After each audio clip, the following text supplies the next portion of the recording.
action. Ngene, Mbak, carane. Ayo. Lah kok ora nganggo, Mbak? Enggak lah, kan nanti masuk suaranya. Oh, Iki tetep kan masuk. dek ning gone kene. Panas. Dek ning kene. Oh, wis. Yuk. Lah aku nganggo dhewe. Ya kan kowe sing mimpin doa. Oh, so aku coba isin Mbak aku, Mbak. Kamu pesen kan ini belajar. Belajar Ayo. toh? Sebelum jadi KKS. Aku belum bisa. Jadi sebelum kita mulai acara Komsel pada malam hari ini, kita berdoa. Doa saya pimpin, doa mulai. Terima kasih Tuhan, terima kasih Roh Kudus atas berkat-Mu pada malam hari ini yang telah Kau berkati dari rumah sampai tempat gereja ini untuk melaksanakan kegiatan Komsel pada malam hari ini, Tuhan. Tuhan berkatilah kami semua untuk menjalankan Komsel hari ini. Semoga pada hari ini Komselnya bisa bermanfaat bagi kami, firman-Nya juga bisa bermanfaat bagi kehidupan kami, Tuhan. Amin. Dan berkati juga teman-teman kami yang belum bisa hadir pada malam hari ini, Tuhan. Kiranya yang sedang sakit, Tuhan berikan kesembuhan, karena Tuhan adalah Jehovah Rafa, Tuhan adalah penyembuh, Tuhan.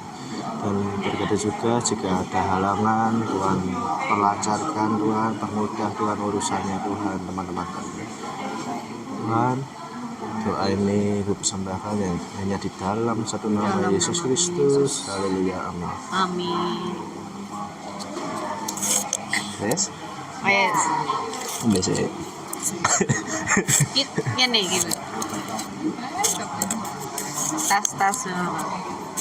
Wes. Tas. Sampe ra apa-apa. Apa Mbak? Udah belum kita belum Mbak? Masa urung? Panas mulai lagi mau TV, sila. Tahu ya, centang satu. Oke, ini ya. 1924 mau. Iya, dia dari aku 1926, wis tekan. Jadi ya wes kita mulai sik wae ya. Kemarin oh iya kirim resume kabeh kok. Kirim resume kabeh kok. Enggak Sania karo aku Topan. belum tak salin. Ayo. Kok disalin? Ayo. Itu coba. Lah sanya ora teko to, Mbak. Nanti nggak indah. Sanya ora teko. Dilo aku apa ya? Oh, Akan kok game. Jadi yang kemarin itu apa? Judulnya apa? Ayo. Ayo apa? Apa? Judulnya kemarin adalah anu Mbak, apa tuh? Manage well, live well, apa ya? Artinya? Udah dong Mbak. sharing. Iki apa udan? Oh ya wes. Kok kita naik mobil aja ya, Prim? Kamu goncengan tadi? Iya, tadi goncengan tadi. Yang ngoncengin bapak-bapak. Kita Bokar. telon. Kita tuh. Family blessing, berkat keluarga, manajemen well. Manage well. Live well. Life well.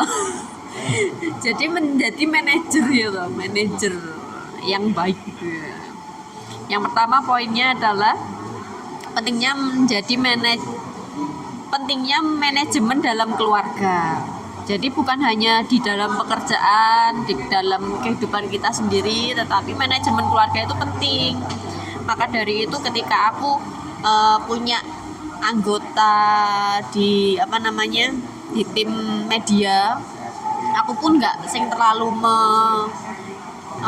pressure dengan banyak tugas atau apa, karena mereka juga harus membagi semua kayak pekerjaan, kayak keluarga, waktu di rumah sama use anything pokoknya kan harus dibagi-bagi. Jadi nek misal pun tugas pun sebenarnya banyak yang slow kayak gitu loh, soalnya paling enggak ya ada jatahnya, paling enggak ada kayak gitu.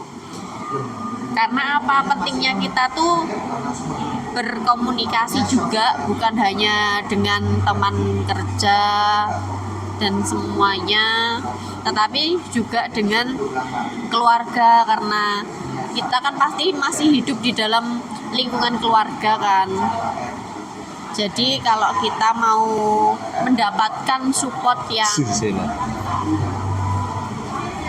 kamu kenapa? Kini. Bercanda sih.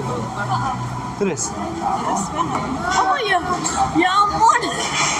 kamu nggak tekan gini. Oh. Gue mantul berarti mau.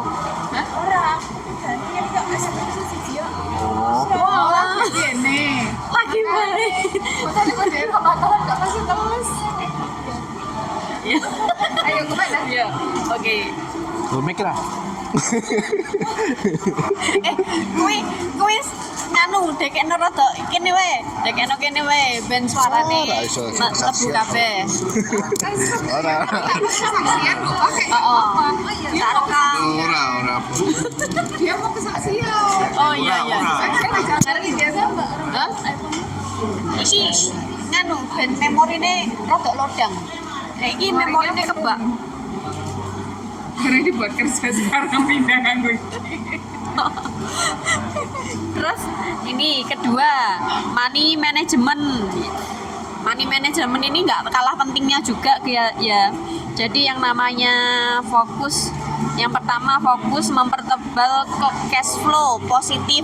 Nah, ini ketika aku belum kenal yang namanya Tuhan, maksudnya belum terlalu kenal bagaimana, kan yang namanya di gereja kita itu luar biasa ya. Jadi firmannya pun nih bukan hanya firman yang dari firman Tuhan yang dari gereja, lalu di gereja bukan hanya dari Alkitab, tapi lebih ke apa namanya ya, kayak pelajaran materi buat pelajaran hidup. Jadi ini tuh penting banget loh, sing namanya manajemen uang. Dan ini dibuat tema firman itu juga menjadi landasan bagi setiap hidup kita juga. Jadi bukan hanya iman secara rohani, tetapi juga dari segi logisnya itu ada. Nah, ini yang aku suka. Nah, setelah aku sering mempertebal imanku di sini mengikuti ibadah, aku tuh yang dulunya itu sering banget yang namanya kekurangan, bahkan utang-utang, gali lubang tutup lubang itu juga saya rasakan. Jadi di gereja kita kan sering ada di seri-seri khotbahnya itu ada urut-urutannya juga toh, kayak yang ini, kayak yang keluarga, tema apa lagi kayak gitu. Nah, ini yang pertama adalah cash flow-nya itu harus positif. Jadi positif, cash flow-nya itu positif gimana toh? Jadi kita lebih banyak pemasukan daripada pengeluaran. Itu bukan hanya di kita secara keluarga individu, tapi di perusahaan pun itu harus ada. Jadi di perusahaan pun kalau sudah nggak ada cash flow yang positif, itu bisa bangkrut nanti. Terus yang kedua, tingkatkan financial IQ. Jadi financial IQ itu bagaimana kita menyikapi kedewasaan secara finansial. Kedewasaan kalau kita tuh punya uang itu meh dibuat apa? Nah, itu harus ada kedewasaan IQ-nya. Ada kedewasaan tersendiri. Jadi ketika ada misalnya topan jujuk tak kayak duit saem. Nah, kadang-kadang kan enek nek misalnya dengan kedewasaan IQ dia sudah prepare mau kuwi engko tak nggih investasi, misalnya tak nggih usaha iki buka iki. Nah, ada lagi kalau IQ-nya kedewasaannya rendah, wes habis kewe tuku Lamborghini ya, padahal ora cukup. kurang pas utang. Nah, itu. Terus yang ketiga, buat dan ikuti anggaran bulanan dengan bijak. Ini juga paling enggak kita tuh punya ereng-ereng lah, kita masuknya berapa, sing kita keluarin buat apa aja. Yang kalaupun nanti ada kekurangan, kita harus ada yang dipangkas yang bagian apa, harus kita kan harus ngerti. Jadi enggak sing keuangan kita sing ngatur wong liya itu enggak bisa. Sing ngatur harus kita sendiri gitu. Harus jujur dengan diri sendiri. Jangan sampai ada yang ditutup-tutupi sehingga kita menutupi yang misalnya ego yang nggak usah diumbar. Nah itu harus dipangkas. Nah kayak gitu. Misal yang namanya Pak Ubaja kan sering ngomong, ada toh baju yang harganya puluhan juta, ada juga yang cuman puluhan ribu, 10.000 pun ada. Jadi tinggal kita mau pakai yang mana dulu nih, sesuai kebutuhan kita dan sesuai kondisi kita. Bayar lunas hutang yang keempat. Ini jangan, karena apa? Bagaimanapun juga utang itu akan melilit. Yang namanya motor dengan harga 10 juta kalau diutangke iso dadi 15 juta. Bahkan punjul. Jadi yang namanya hutang itu akan menjadi bumerang bagi diri kita sendiri kalau kita juga tidak memanajemennya dengan baik. Aku pun ya terus tahu soalnya motorku Mio kuwi ya utang. Dan dari situ aku mau hutang meneh. Haleluya udan. Dhewe ning kene udan. Kok mulai dhewe terang kan. Yang kelima adalah tabungan ya, dan investasikan uang kita. Jadi di sini bagaimana kita tuh tetap bisa menyisihkan seberapa kecilnya untuk diinvestasikan. Sekarang tuh banyak cara ya, bisa jadi ke saham. Tapi kadang-kadang kalau saham itu orang kan pinter-pinteran, nggak semua orang cocok gitu. Nggak semua cocok sama saham, bermain saham. Tapi kalau ada yang misal gampang-gampangan di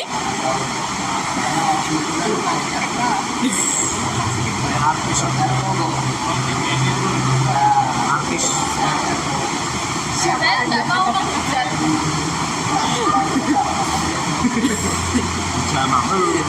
Ini direkam loh dia.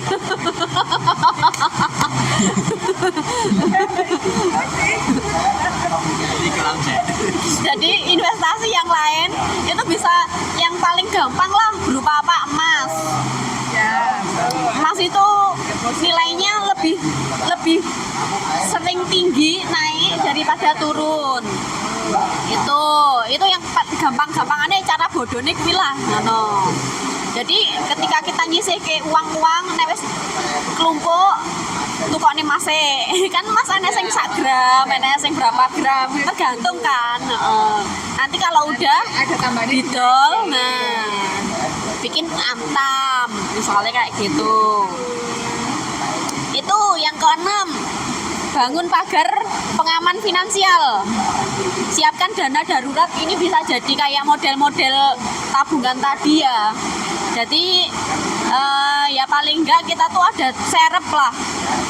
Ben nek ketika amit-amit nggak ada orang yang suka sama malapetaka kan ya. Tapi ketika itu datang paling nggak kita udah ready. Ketika kita udah ready biasanya malapetaka itu tuh datangnya yo awang-awangan. Iya bener ya. Kayak aja kan lepas kasih juga ada kejahatan. Yang namanya ketika kita itu sudah ready atau jadi segala sesuatunya itu harus kita antisipasi dulu, paling nggak kita mempersiapkan hati kita ketika mau menghadapi itu. Misalnya ki udan ya toh, kalau kita ready ya wes kita nggak bingung. Oh no, nggak udah hujan ya? Oh ya wes. Tapi rono nih.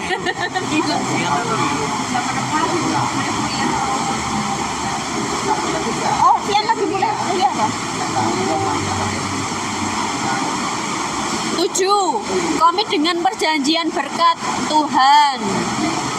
Ini bisa persepuluhan, persembahan-persembahan yang lain. Jadi yang paling enggak itu kita tuh komitmennya yang yang dipandang Tuhan tuh komitmennya itu ya.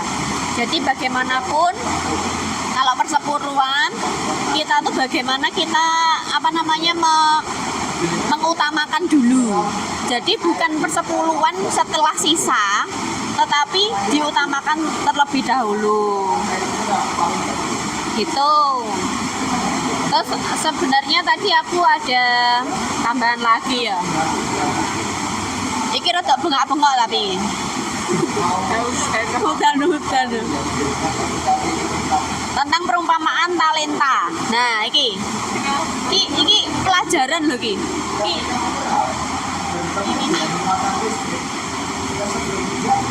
Ini mungkin.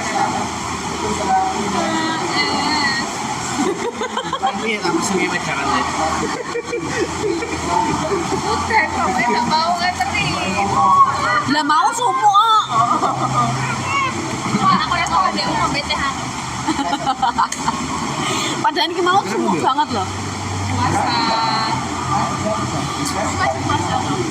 Hah? Baru mulai kemarin Senin.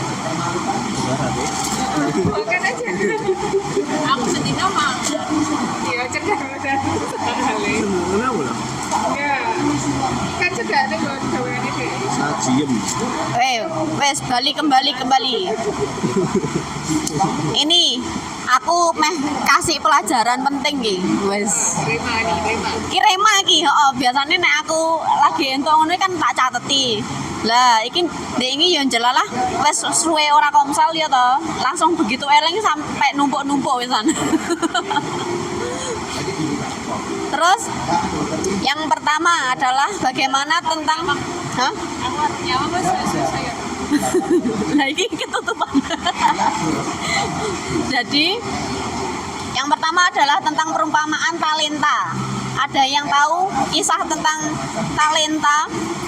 Jadi Tuhan memberikan 1 talenta, 2 talenta, 5 talenta ke orang yang berbeda.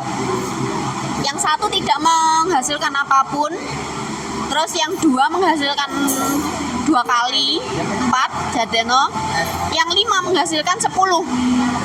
Terus ketika Tuhan kayak setor ke Tuhan kayak gitu, Tuhan kayak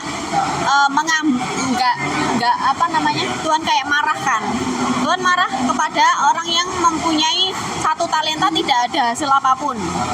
Lalu Tuhan mengambil talenta itu, yang 1 talenta itu kepada yang ke-10 malahan.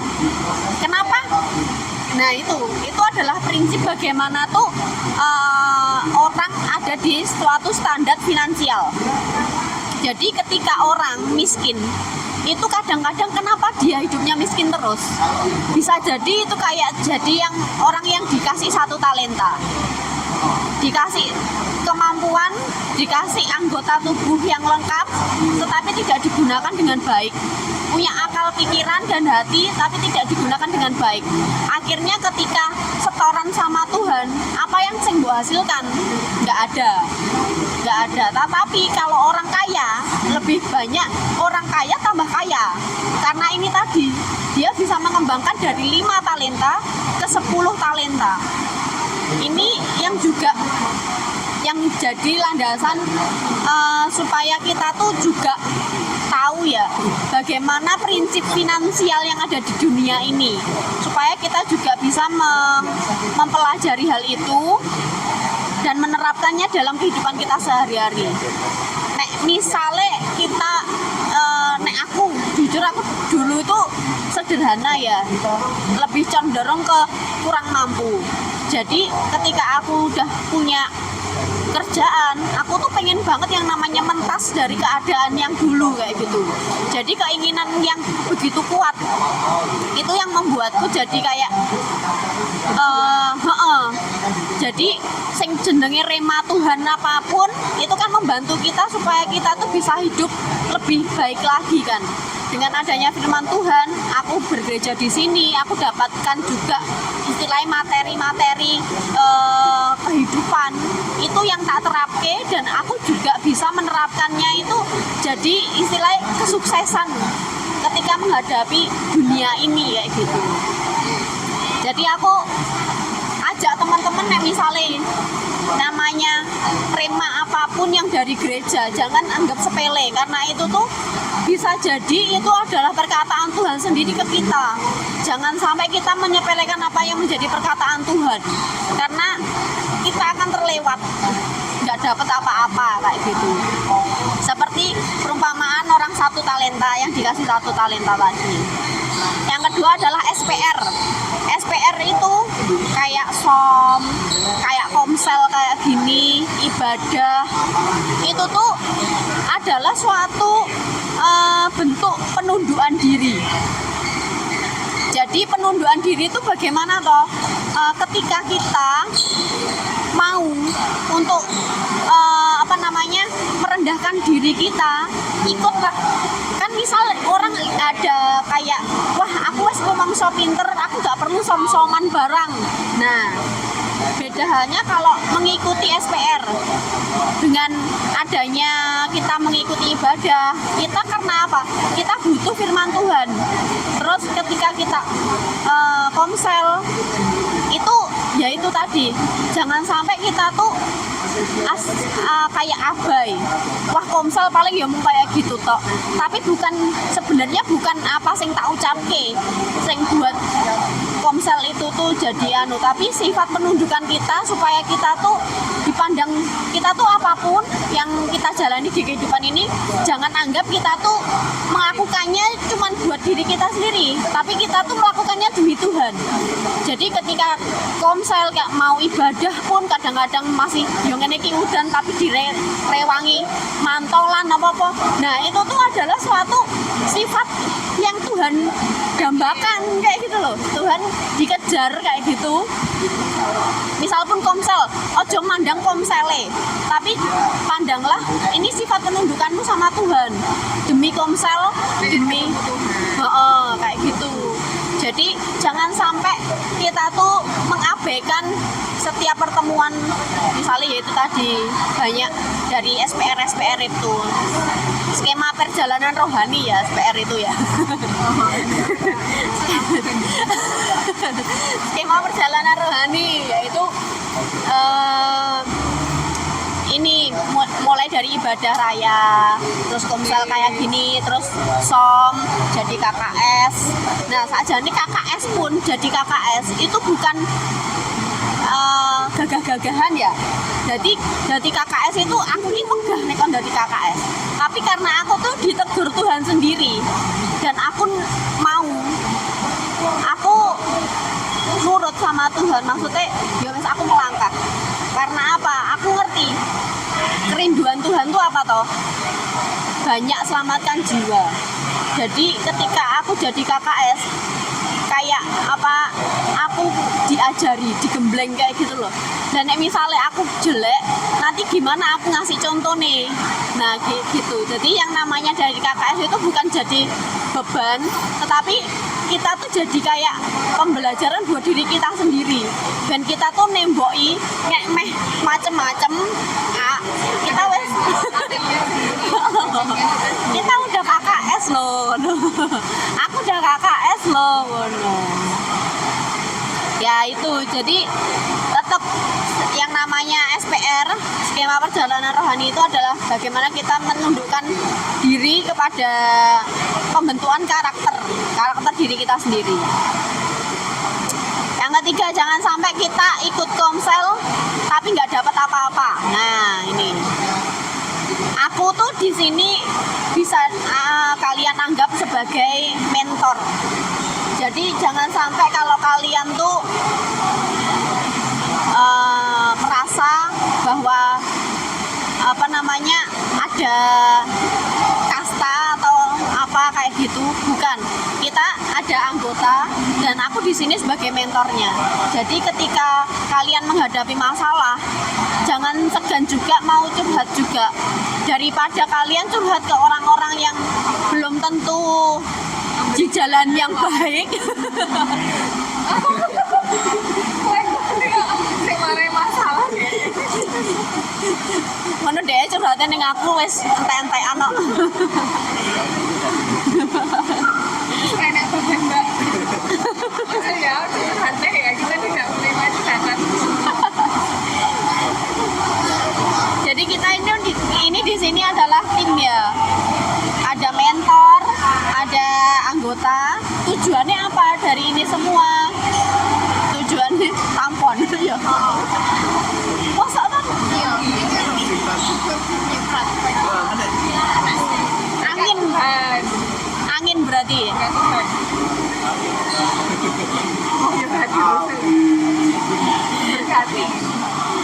Jadi kita di sini adalah tim ya. Tim untuk apa?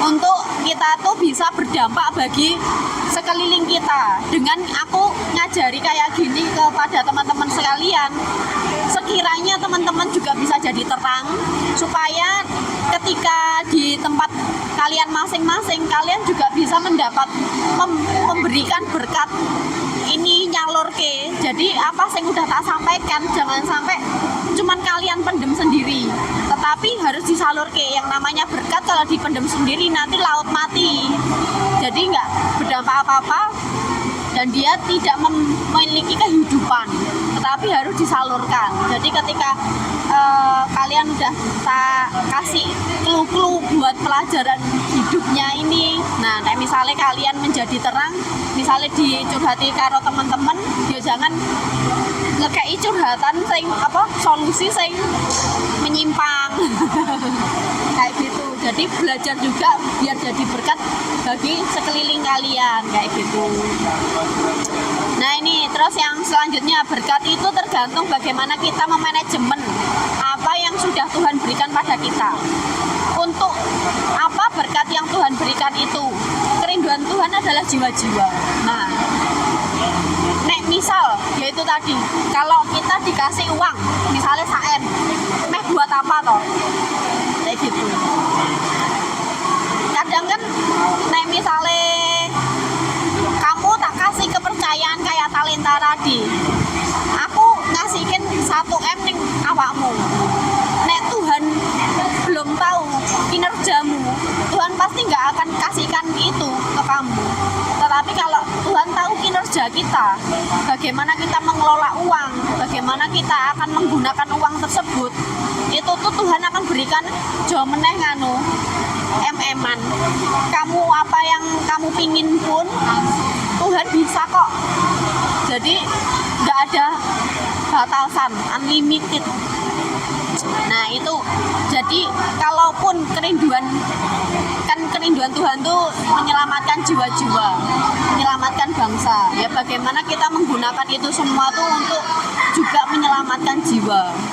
Menyelamatkan jiwa tuh banyak banget caranya. Ketika kita sudah dekat sama Tuhan, Tuhan pasti kasih ngisi-ngisinya itu kepada kita. Jadi jangan sampai kita lepas sama Tuhan. Jadi harus ada hubungan intim. Nah ini contohnya Daud itu kan diurapi umur 15 tahun, tetapi Daud itu tidak langsung jadikan raja saat itu juga kan. Karena apa? Dia masih belum mampu, harus di training dulu supaya bisa dipercaya. Nek misal pun dia jadi raja di 15 tahun mesti di demo, mesti diturunke, ora disetujui karo rakyate. Nah, harus ada proses. Jadi ketika kita Tuhan ingin tahu kinerja kita tuh kayak apa sih melalui proses itu tadi.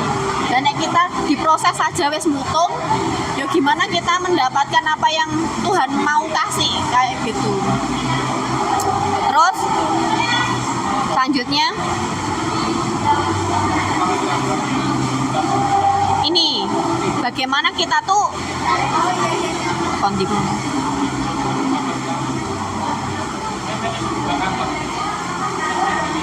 nah ini soal menjadi KKS.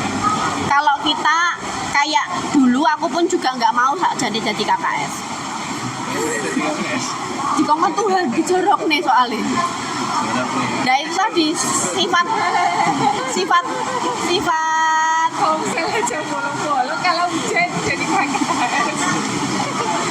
ya itu, jadi harus lebih on fire lagi.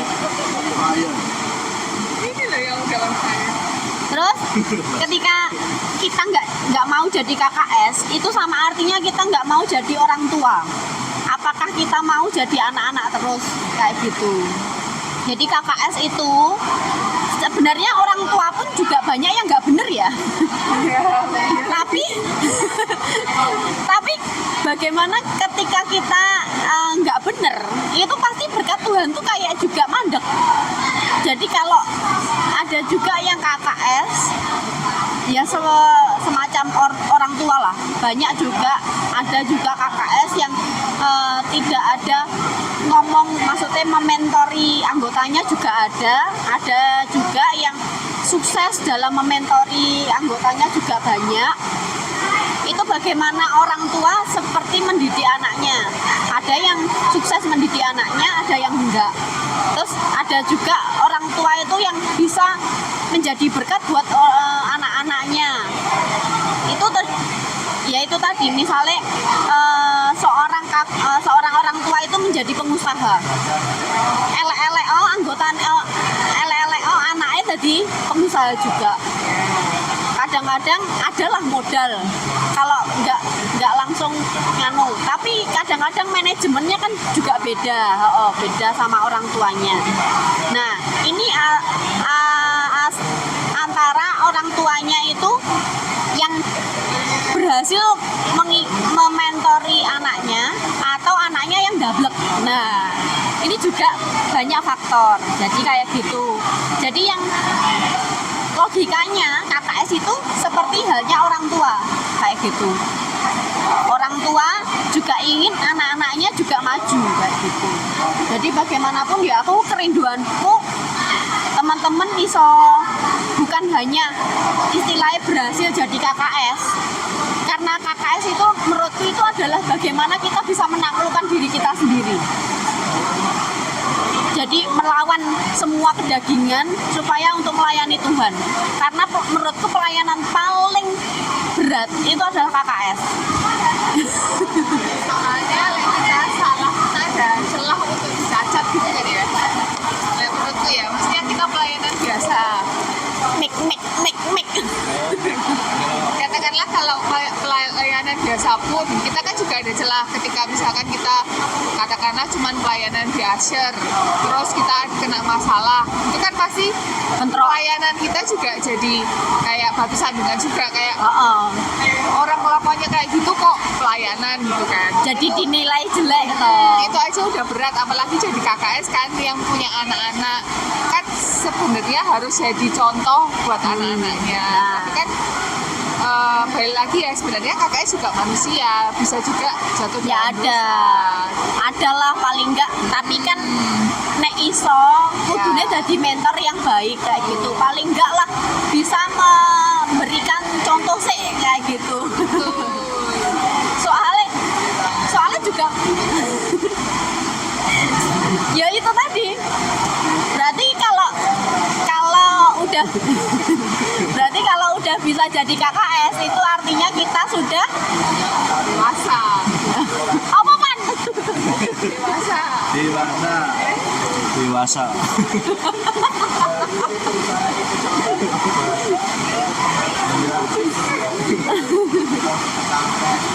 Oke. Terus ini poin sampingan, tapi ini akan membentuk karakter kita yang ini aku dapat dari sosmed juga sih. Ngerti Ronaldo toh? Semuanya tahu Cristiano Ronaldo toh? Wah, Topan ngerti.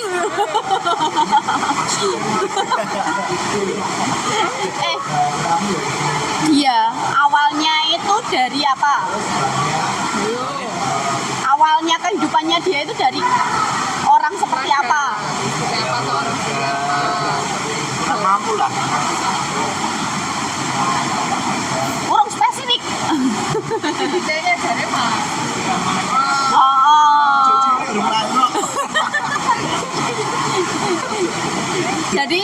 Jadi kan ceritane Cristiano Ronaldo itu kan dari anak yang tidak diakui. Jadi ibunya itu pengen menggugurkannya karena tidak mampu, saking miskinnya. Jadi mau digugurke. Jadi dia tuh sebenarnya tidak ingin ibunya itu tuh dia ada, gitu loh. Jadi Nambah bebannya. Pokoknya ibunya itu pingin dia tuh nggak ada. Terus akhirnya dia ke dokter, tapi dari dokter nggak ada yang mau untuk membantu penggugurannya. Terus akhirnya mau nggak mau kan lahir ada dalam kehidupan yang miskin, sangat miskin. Dia nggak ngerti. Yang pasti di umurnya yang 14 tahun dia itu nyambi kerja, yaitu apa? Jadi tukang sapu jalan. Tukang sapu jalan. Terus dia dari usia itu udah kerja kayak gitu, terus cari uang. Yang namanya ada apa kayak kompetisi kan ikut-ikut kayak gitu. Selama dia ikut kompetisi, terus kayak misalnya kene kayak jarum kayak gitu loh, beasiswa kayak gitu, dia nggak ada yang namanya tuh leha-leha kayak gitu, nggak ada. Dia selalu mendedikasikan semua waktunya untuk latihan. Dan saiki bisa kita bayangkan sendiri, dan kedep gue dibayar. Jadi semuanya itu tuh nggak ada yang instan dan nggak ada yang melalui istilahnya langsung jalur langit, jalur langsung mabluk tiba teko langit. Jadi dia memang dengan proses, dan setiap prosesnya itu dibayarkan pada saat ini. Jadi yang namanya aja sampai kita tuh ngiri sama orang-orang yang emang model-modelnya pekerja keras dan menjadi sukses, karena apa yang mereka lakukan itu mungkin kita belum bisa lakukan. Jadi jadi kita tuh lebih kayak refleksi lah, kita sudah melakukan belum apa yang dia lakukan. Nah, kita sudah melakukan apa yang dia lakukan dan kita belum tidak sama, berarti pasti ada yang salah, dan itu harus refleksi lagi apa yang harus kita perbaiki. Semua proses itu harus dilalui kayak gitu. Dan yang satu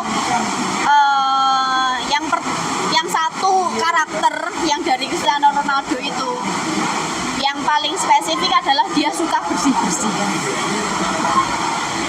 Orang mesti omah, orang mesti duit loh ya.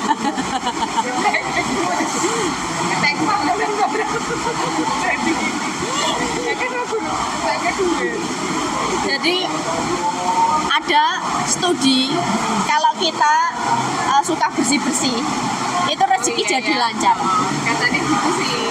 Dan aku pun juga sudah melakukannya. Secara kan aku kalau misal neng kos-kosan ada yang nggak buang sampah, tak buang misalnya lantai kotor kayak gitu, tak pel aku tuh nggak seneng kayak gitu. Dan lambat laun, oh iya ya, kok kayak rezeki itu enak weh, terus kayak enak banget kayak gitu loh.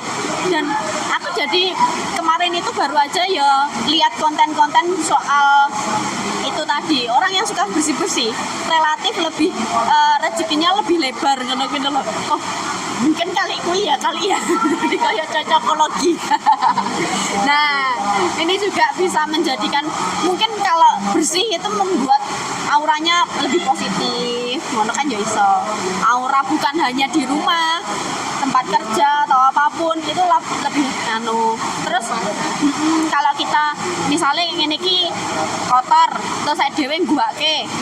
Dhewe bukan bekerja untuk di tempat ini, tapi kita bekerja untuk Tuhan.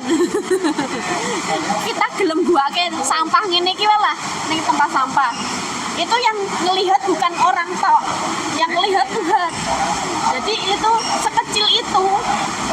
Bahkan misal di jalan enek watu sing keroke nek misale ketendang wong apa-apa nibakne wong terus kita inggirke. Itu sing lihat bukan manusia tetapi Tuhan yang lihat. Ketika kita melakukan itu seringkali, Tuhan tuh akan memberikannya itu lebih banyak lagi.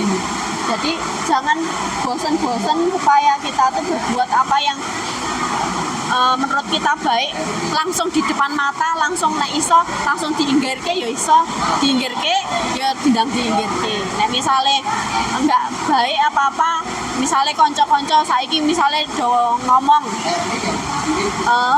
sing saru-saru, misal kaya iki anjay ngono kuwi. Dhewe rasa melu-melu. Jadi itu memang nggak ada. Itu nggak ada nilai dibuat konteks contoh udah ya dibuat pasti.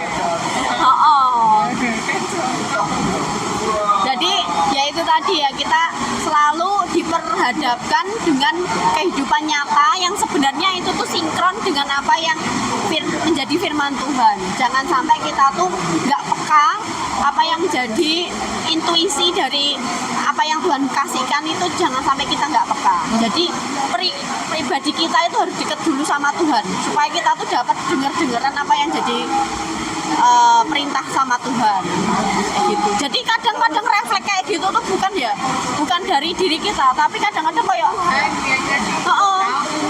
kuwi kok elek ngono to. Kita nggak nyaman lihat. Jadi sama Roh Kudus sih kayak diingetke ngono ki lho, di pandangan kita dilihatkan kok elek to. Nah nek misal kita elek, oh ya wis ya bye bye.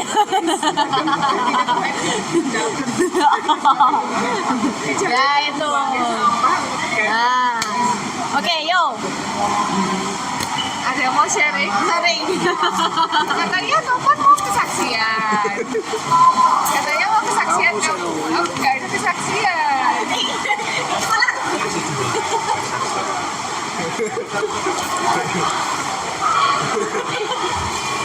Sampai kamu. Kamu meneh-meneh. Ayo. Aku kurang itu ya, situ tahu ya Mbak ya. Orang ini sing kaya Mbak Tia bilang tadi loh.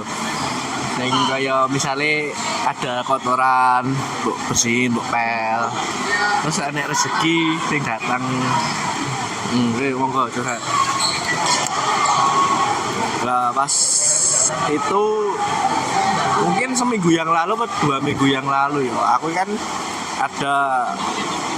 ada sing kaya nyemprot gitu loh Mbak, dari insekta nyemprot mungkin bener enek nyamuk kan karyawan kan fogging ya, karyawan kan wis do mulih jam pira ya, jam 5 wis do mulih. Nah terus apa kuwi dhek teko nunggoni karyawan mulih sik, terus wis do mulai akhirnya tak kancani ning dhuwur karo laporan to Mbak fogging itu. Nah pas fogging itu rampung kan dhek poso, dhek kan saka Jogja, kok nyemprot-nyemprot ning area Solo ning cabang-cabang BCA ngene kuwi. Kate kok lha bar iki lanjut ning ndi Mas? Jare lanjut ning Desa Legi apa ning nggon Pusukan aku. Nah terus bar kuwi tak lekoni lan lah ora buka Mas ngono. Bosek Mas, aku buka gampang. Dek iku nggo sangu termos lho. Termos derene. Karo gur gawa rokok. Lah bar iki lah ora maem lho Mas. Bukane rokok lho. Kok ora maem Mas ngono. Aku nek buka ngene wae kok Mas ngono. Oh ya wis bar iki ning arepan padha ya nek sume ra gelem buka. Hari aku dijak ngomong wae, karo dhek ngomong. Bar kuwi kan aku yo luwe to, Mbak.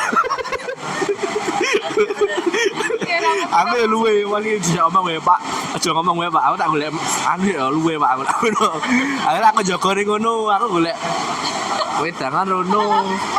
Bapaknya dikocok. Aku joko. Aku jeli motornya tukang parkir kuwi aku tuku sego ngono. Aku terus jadi kelingan ning wonge, Mbak. Langsung kelingan. Oh iya, dhek wonge orang buka geruduk arep ngombe tok, aku mosok tegel ngono lho, mesake. Heeh, aku yo akhire nukokne. Aku nukokne segone loro, tempene loro, karo es teh. Yo iki kan aku pengen anu kawin berbagi. Aku yo mesake to ado-ado boleh buka. Yo Pak, maaf sik Pak lah. Mboten sama Mas, mboten repot-repot. Alah, mboten nopo-nopo lho Pak. Sapa wae saner aku tak ngono. Biasa. Lagi yo dimaaf yo, aku maaf kowe, maaf lho Pak. Akhirnya makan bareng. Tempene wis es teh dirang mimi ngombene teh hangat ya wis. Ya kan mungkin seko berkat ki ya Mbak ya. Mungkin lah dari situ kan aku mulih to Mbak. Mulih koma. Terus ini kayak pas tanggal 2 ya. Tanggal 2. Aku jane mepet jekel dulu. Enggak usah malah aku bagi berkat aku ngono. Berkati orang kan ya. Aku gak ngerti bagi mungkin yo berkat ini tidak datang dari orang lain ya. Mungkin dari keluarga juga bisa ya. Lah, maksud juga aku diceluk karo mama. Rene yo apa? Yo tak kei duit yo ngono kuwi. Lho, lah ngopo ora sah? Heeh, ora sah. Ngopo dong? Ora sah. Aku isi enek aku ora apa-apa. Asli ora enek. Dari ora apa wis yo. Dari aku wis. Lah opo iso ora apa rezeki wis dikeki. Ngono iso tak tompo.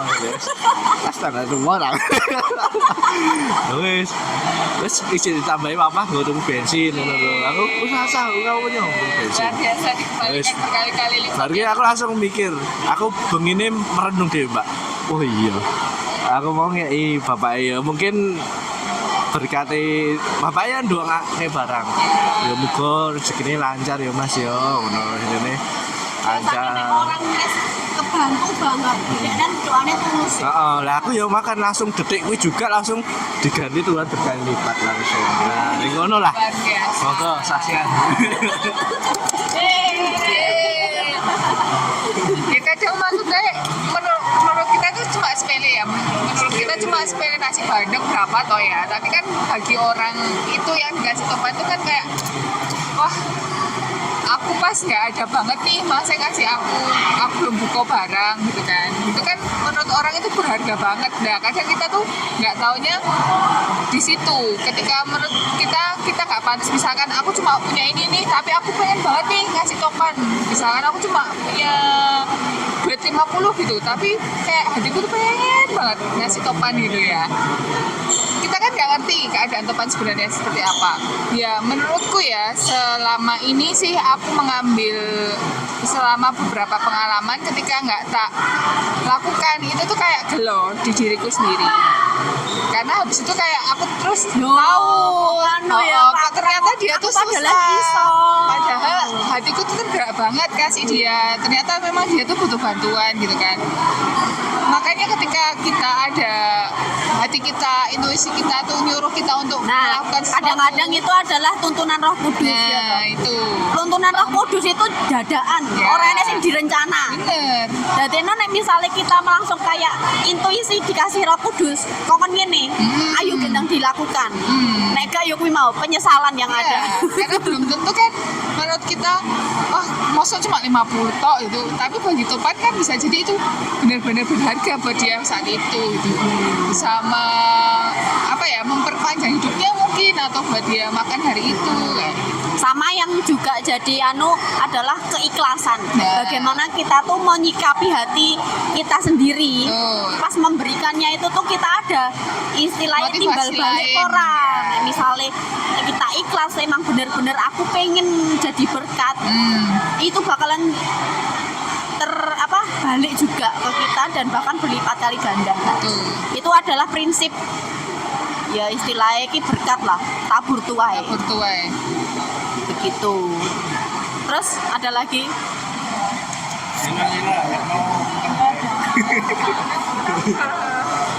Ayo silakan. Oh. Ya tenang aja. Nah.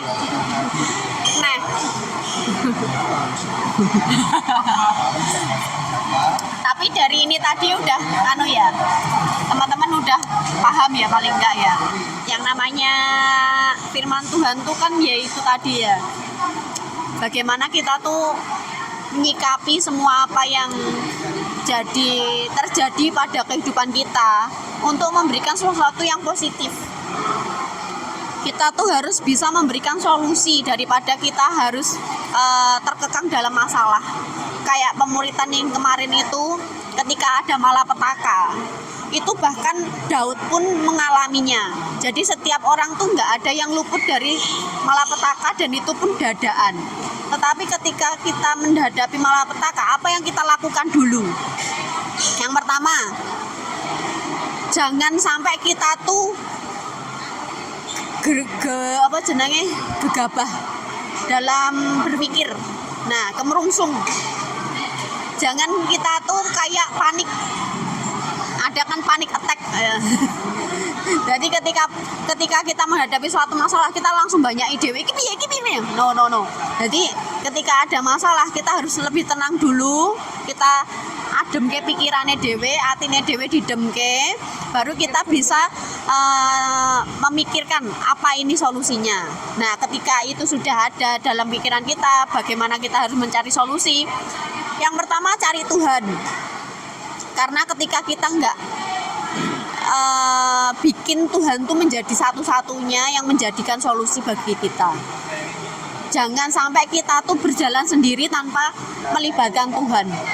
Karena apa yang menjadi langkah kita akan sia-sia kalau tanpa istilahnya kayak ini Daud. Kan Daud itu kemarin pemuritan itu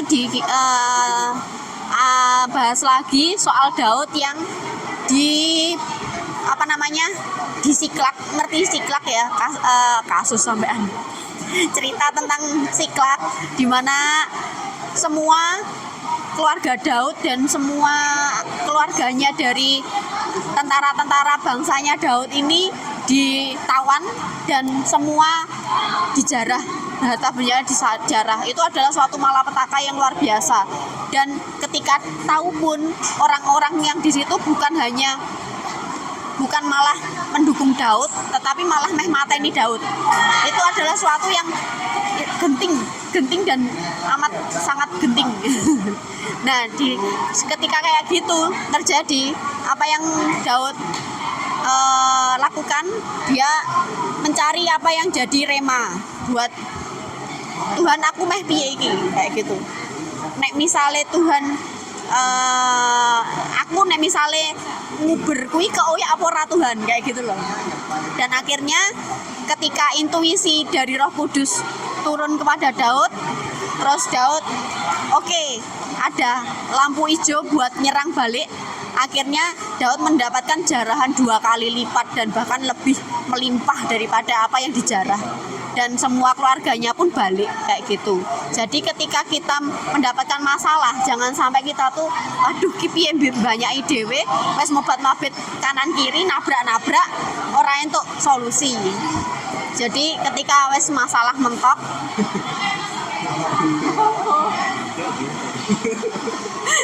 iyalah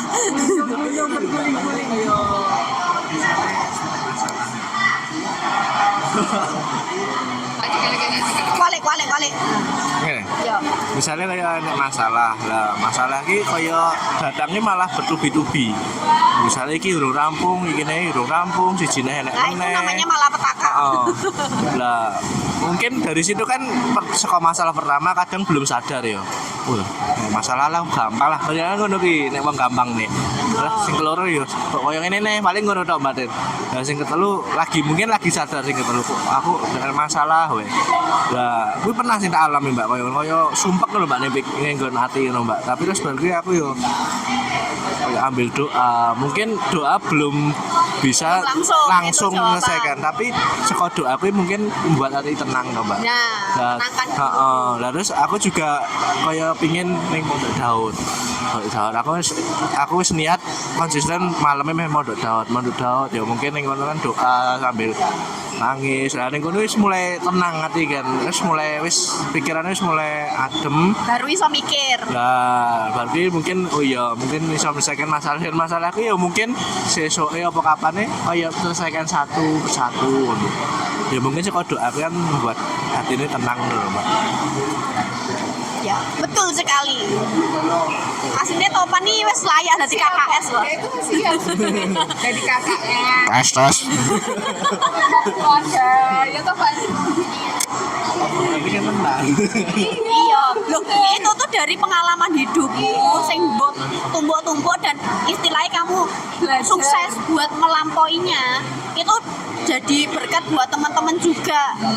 Ini berarti pengalamanmu jadi orang mau aku tok sing ngomong. Nah, misalnya aku tok sing ngomong, kok koyo tenanan pora kayak gitu kan kayak tahu ngalamin. Nah. Ngapusi. Tahu kesaksian ya kan gitu ya. Jadi sing jenenge sharing itu ya bagusnya itu kayak gitu. Aku punya pengalaman ini kayak Topan mau ngomong, iya berarti bener kuwi sing jenenge pengalaman. Nek pengalamanku ya ora enek gantine soalnya itu adalah guru yang terbaik. Shifu.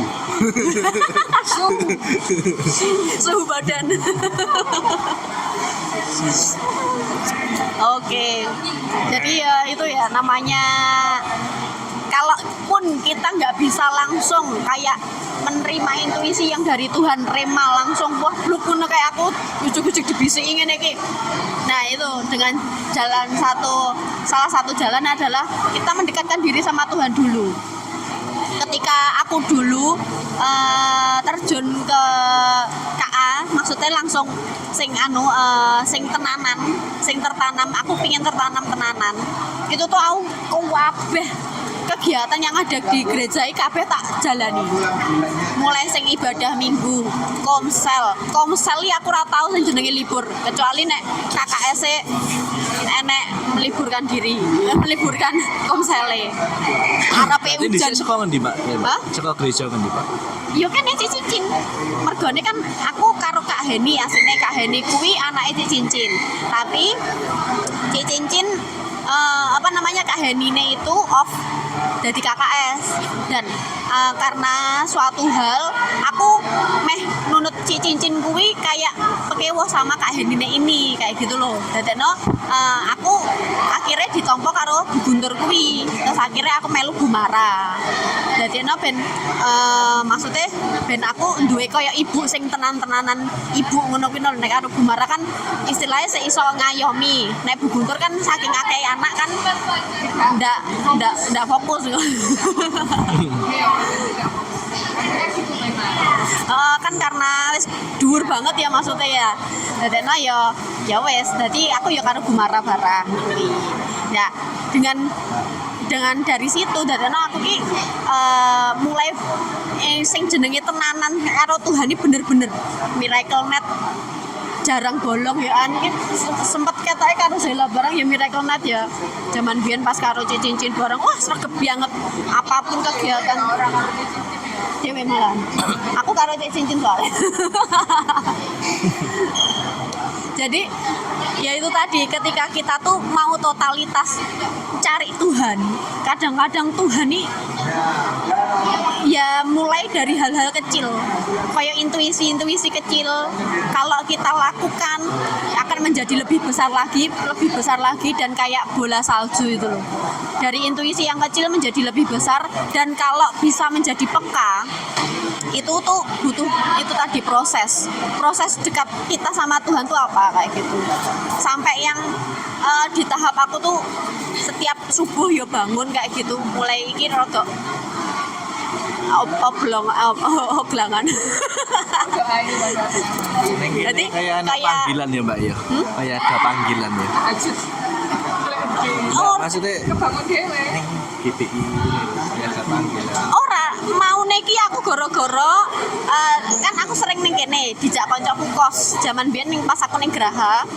Kuwi kanca ngejak Rene, soalnya kan pikirku ning kene gede dan aku nggak kenal siapapun, aku lebih nyaman karena aku nggak usah say hello, aku orang introvert soalnya. Makanya aku juga pindah sini. Nah, aku dulu GKJ, Mbak. Aku dulu sajane ya GKJ, soalnya kalau ke GKJ kan kayak tau banget wah iki orang baru nih. Oh langsung ngomongnya mana? Aku nggak nyaman tapi. Di sini Mbak tua-tua gue cari. Namanya sekarang haji, nggak boleh Tenan ya. kayak gitu. Tenan Mbak, aku nih kono saya nggak iso nih gugur full Jawa Mbak jujur ya. Oh. Nek sing esok kan jam sing esok bahasa Indonesia 6:30 aku gugur iso tangi. Ya sing 8:30 nih iso Jawa. Anggo basa Jawa iki apa pada dulu. Ya kuwi nek aku dari awalnya itu seperti itu. Jadi aku boleh sing kan kaum introvert pengennya sing aku gak usah ada yang mengenal pun aku malah seneng kayak gitu loh. Dan ya wes aku di sini, dan kenapa rema yang firman Tuhan yang ada ngopo iso koyo dadi rema tiga aku ngono loh. Jadi kok gathuk men to apa yang tak alami karo apa yang difirmankan. Nah dari situ aku tetap ngikuti. Zaman biyen enek LCD Press Center. Aku mesti ngikuti ya an. Pokoknya semua hal. Terus akhirnya setelah aku komsel itu, yuk semua hal yang ada kegiatan di gereja kabeh tak lakoni. itu tuh kayak aku tuh nguber. Ya itu dulu karena aku tuh nguber keberuntungan sih sebenarnya, dan aku target. Tapi secara tidak langsung itu membuat aku lebih dekat sama Tuhan. Jadi dijorok nih sama Tuhan. Jadi di KKS pun tidak ada paksaan dari kanan kiri. Jorok ya. Joroke karo Tuhan Boleh. dewe. Joroke karo Tuhan dewe. KKS e opo? Ayo ki Sela wong lawas ki ayo gendang melangkah Sel. Suhu. Kamu harus bisa Suhu. Bisa berkembang. kamu harus bisa jangan stuck. Kamu jangan stuck. Kamu harus bisa menaklukkan dirimu sendiri. Gitu. Ya Arji boleh. Iya loh, jadi KKS itu adalah menurunkan semua ego gitu. Ego buat males, ego buat gak usah komsel tinggal dewe tinggal dolan sik wah. Males ngrungokke dek anak bisa kuwi lah. Nah. Ya kan Kuwi sapa ya? Oke. Iki jam piro to? Jam 8:30. Sik udan to? Memang wae. Oke, ya wes kita tutup dulu aja, nanti kita lanjut. Sharing bebas. Heeh. Memori des lantai iki sing ngerekam ora ya? Rekaman di belakang. Sing ngerekam kok.